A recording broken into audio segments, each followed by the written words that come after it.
Monday. I think I'm ready for this week. I mean, it's about to happen. We're talking about Dodge's EV that makes a lot of noise and Tesla increasing autopilot on a tweet. And Tony the Tiger's a YouTuber now, apparently. Everywhere I go, the people really want to know who I Just thought I'd throw that in there. It's just kind of ridiculous. Not gonna lie. Oh my goodness! Well, you never know. Sometimes when we read the lead, when we read the first hit, I think if someone from like even 2000, let's call it 2007, right? Maybe 2009. You don't even have to go that far, right? Maybe 2011. If you read those to someone in 2011, what would be the reaction? They'd be like, "Yeah, are you from Colorado?" Well, actually, no one would know what a YouTuber was in 2011. How about that? No, yeah, they would. It was not popular language. I'm a YouTuber. Oh yeah. I mean, okay, so maybe it was vlogger, a vlogging vlog on YouTube. Yeah, maybe not a vlog on YouTube, right? Oh, got a lot of stuff to talk about. We're gonna hook you up with a quick shot show today because we got a lot of stuff going on, and it's only Monday. We got podcasts recording meetings already. 2 episodes of Auto Collabs are streaming today. We're going to 2-a-days now. Noon is Dr. Nicole. Hey, it's football season, right? It's football season. Here we go. That's great. It is. We got the noon game, and then we have the afternoon game where you play. Dr. Nicole Lifkin is the noon game today.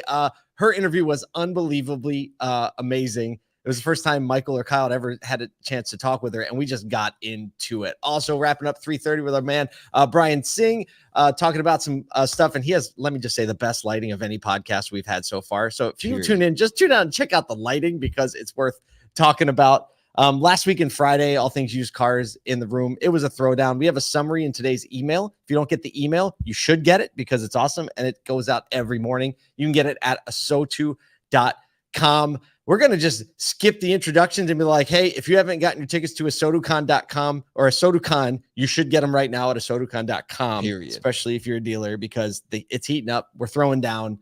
Just check it out. You'll see if you go to the website. All right. So this first story. Dodge is clearing its own lane in EVs with a signature sound. So, and we're not talking like a little spaceship I'm backing up noise either. No.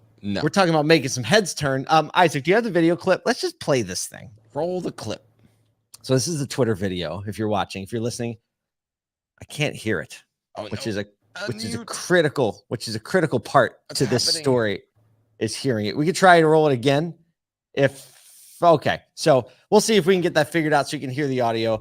But the bottom line is the Dodge released, it's called, what is it? A fratzonic chambered exhaust. It's like a speaker inside like a pipe organ chamber that gets pushed out the exhaust pipe. And like who quoted this? This is a beautiful piece of writing. I think it was from Ward's Auto. I have to read it. I just I'm just sharing this straight up. It says NASCAR banned aerodynamics, a multi-speed transmission. Yes, you heard that right. And an exhaust system patterned after a pipe organ. Put it all together and you're looking at the battery electric Dodge Charger Daytona SRT concept. I wonder, they haven't talked about like, have they put like rumble in the seats? Is there like, I'm like, man, if I'm hearing, and it's like, so Tim Kaniski's the CEO. I feel weird. For sure. And the CEO, Timmy, says, we did it. Why? Because we can. He says Dodge is going to get lost, to quote, if they're trying to do the same thing as everybody else. So let's go, let's invent, let's create, let's do something different than what everybody else out there is doing. They've branded it the Banshee, right? So it's kind of a mix between what's the Hellcat, the Demon, right? Got a Banshee, right? We're coming up from underneath. And they really talked about courting both Dodge. Oh, we got it. We'll try it again. We're going to try the video one more time. Go ahead. Here it is. That is sick. What? Here's going to come again. This is a Twitter video. And that's just, listen to that thing rumbling back there. Oh, I don't know if he's going to rev it again. So basically, it is so wild. And there are lots of mixed reviews on this, right? Because Dodge enthusiasts are like, hey, they sold out. And so I read through a bunch of the Twitter comments, And it was like everything from like Dodge has gone woke, which is ridiculous, to hey, like the industry's changing and Dodge has to change, so I fully support it.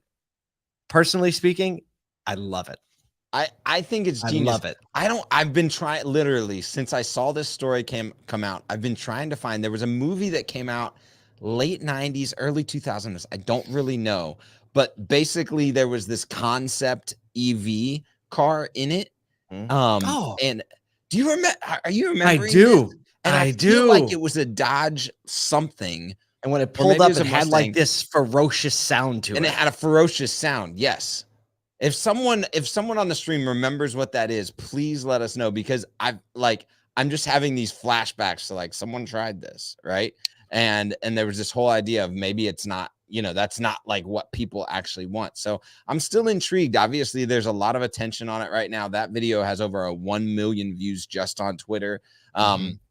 So I think I love the idea, and I feel like for a lot of people, if EV is going to be the absolute mainstream and the only option, which Dodge has already said they're doing away with these vehicles in the internal combustion realm, then it's going to be necessary to have some of that feel. So I think actually more interesting than the sound is the multi-speed transmission, because if you've ever been in an EV, you have 1 or 2 gears because it's just continuous. It's just power supply. It's not like having to shift through gears of rotation. So I think understanding that the driving dynamics of a vehicle and a vehicle's feel, not just a vehicle sound, is something that we've got to figure out as a culture, whether or not we want to keep around. I mean, I driving like a Tesla or whatever, I got used to it pretty quickly, right? The smooth acceleration. But I gotta say, like Dodge, their brand has always been about a visceral driving experience. You feel it, you hear it, right? And so I love the fact that they found a way to integrate their brand dynamic into the driving experience, because everyone else, you think about it, it's going to be pretty vanilla, right? All EV motors kind of accelerate the same, right? It really has taken out a lot of differentiators that OEMs had. How does the transmission shift? How's the acceleration? What's the torque like? Now it's just like full go. Right. So Dodge I love it. I absolutely love it. And when I looked at the inside of the car too, I feel like they got the interior better. I mean, I haven't seen it, but like it's got some physical buttons in there. I was like, that looks more familiar, but still advanced. And you think about like Gen Zers buying these things, like what do Gen Zers like to spend a lot of time doing? Like gaming, right? Gran Turismo, all these experiential stuff. So if you feel like the seat rumble is a great idea, dude. The seat rumble pack in the steering wheel with the sound. Like in the fact that you could turn it on and off, probably, right? Right. Yeah. Why not? Why wouldn't you do it? You get it. Yeah. Oh, well, speaking of turning things on and off. Stop. Segue. Time. So Tesla's Autopilot price will increase from $12,000 to $15,000. And just like every other publicly traded company, how do you announce a price increase? You tweet it. You tweeted on a Sunday morning. Everybody knows on a that. Sunday, nonetheless. 10:41 a.m. while everyone's watching like NFL Today, where you're in church and Elon's there tweeting out like, "Hey, by the way, we're going to increase the price of Autopilot," which is like a substantial price hike. So he said that the follow-up tweet was my favorite. He's like, "Note," it literally says, "Note, you can upgrade your existing car to full self-driving in 2 minutes via the Tesla app." Red note, in 3 minutes you can spend 15 grand. Go. Like, seriously, guys, seriously, people are paying 15 G's for an app download that they can upgrade in 2 minutes. Like, talk about brand and excitement and accessibility, and it just like ticks so many boxes. It's unbelievable. Well, it does a lot too, I think, to just kind of like forward the conversation that we've been having recently about OEMs going to subscription service. Obviously, we gave GM a little heat for their forced subscription of OnStar. We also talked about about 2 or 3 weeks ago, we were talking about turning on and off features in your car via subscription, heated seats and all this other stuff. I think that Tesla is doing us all a favor by showing us like, hey, you can actually, this does work. People will use it. And obviously an extreme example of a $15,000 upgrade for your car. Just toggled on and off. They did say they're going to honor any order at the $12,000 price point. And here's another thing. like there's been a lot of heat to Autopilot, right? The National Highway Transportation something, the NHTSA. You know, they were saying like, hey, we're investigating Autopilot, and Tesla consumers are so pretty much, I don't even know what the word is to use. They're so fanatical to show that Autopilot works that they're shooting their own videos showing how great it is. And then, you know, like the response from the government is like, hey, we advise that you don't use real pedestrians Don't in your use test people when you're testing this thing. because we just told you we think it might not be safe enough to do that. You're like, watch this. What even is this? Yeah, and Tesla owners defending, like, how right do you have to get it to on a Sunday morning tweet a software upgrade, $3,000 price increase, and also have your owners battling the government via online videos For your honor. I don't even know. Oh, but hey, look, if you can do that and you have consumers, they're doing something right. That something right is definitely brand. Let's learn and take cues from it, and just like kind of move forward. And speaking of brands, Stop. Segue. Time. Kyle, you need to talk about this one. Okay, when I read this, first of all, there were 8 words in the article that I didn't know before I read the article. And so now I'm much more educated. What? Okay, maybe 8's an exaggeration, but Tony the Tiger is now the first mascot to stream on Twitch, becoming a VTuber.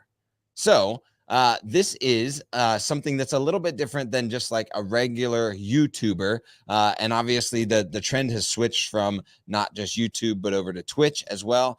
And the idea is that it's a virtual tuber, allowing people to have brands other than like themselves, their person. And typically it's a Japanese trend. So a lot of the YouTube or a lot of the Twitch streamers and VTubers actually look like anime characters and are super computer generated, and people are utilizing heat-seeking cameras and special gloves to basically animate themselves. Well, this is the first time that a mascot, a brand, a larger than life brand, has come from outside into this streaming service. And the note from the head of Twitch's brand partnership studio said, this innovative concept taps into the growing popularity of VTubing on Twitch, where we saw VTubing content increase 467% year over year last year, meaning people are flocking in droves to this type of content creation. And now we see literally, and this is the thing that I think is funny, who knows, even 90-year-olds can get in on the game. Dude, Because, my mind is is just 90. going nuts, right? Like we need Kylo Ren hosting. We need like an insecure Kylo Ren hosting a VTube and people throwing shade in the comments. Yeah, like this is exactly. like waiting to just explode. It is. I like the fact that they can integrate stuff like, some brand elements into like Tony the Tiger's like super computer streaming computer is actually cooled by milk, right? Makes sense. You can see it there if you're looking at the photos. The water cooler is milk cooled computer. So look, even if you're not the streaming type, brands have an opportunity today to just differentiate themselves, and you cannot stop technology. You cannot stop culture. So stop trying to stop it, right? If you're a dealer, stop trying to stop it, right? Yep. Don't put a rock in there and like make people watch your thing. Just build a little boat and say, okay, if that's how it's going to be, right? Yep, just exactly. Build a boat and float along top. We told you it was going to be a quick show. So it is. You have work to do. We have work to do. Head over to ASOTUCon.com. We would love to spend some time with you in person in September, just 3 weeks from now. 3 weeks from right now, Kyle, we're going to be rocking in Philadelphia.